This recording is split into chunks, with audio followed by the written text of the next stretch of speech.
कुलाबामधील ताज president हॉटेलमध्ये भाजप आमदारांची बैठक सुरू आहे। विधान परिषद निवडणुकीच्या पार्श्वभूमीवर आमदारांची बैठक होत असल्याची माहिती आहे। देवेंद्र फडणवीस या बैठकीमध्ये मार्गदर्शन करणार असल्याचं कळत आहे। तर भाजपचे 5 उमेदवार निवडणुकीच्या रिंगणामध्ये आहे विधान परिषदेसाठी आणि या 5ही उमेदवारांना निवडून आणण्यासाठी कशा पद्धतीने मतदान करायचं या सगळ्या विषयी या ठिकाणी बैठक होत असल्याची माहिती आहे। कुलाबामधील ताज प्रेसिडेंट हॉटेलमध्ये भाजपच्या आमदारांना ठेवण्यात आलं आहे आणि याच हॉटेलमध्ये भाजप आमदारांची बैठक सुरू आहे। तर विधान परिषद निवडणुकीच्या पार्श्वभूमीवर आमदारांची ही बैठक बोलावण्यात आली आणि फडणवीस या बैठकीमध्ये मार्गदर्शन करणार असल्याचं कळतंय।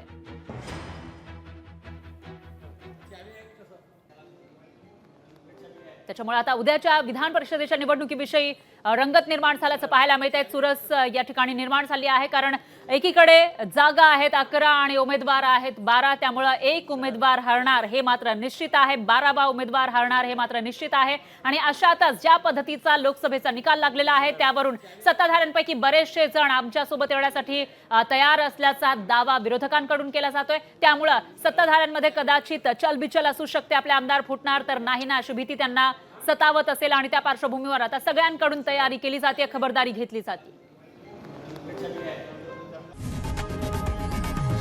लोकशाही मराठी ऐका, पहा, जागरूक रहा।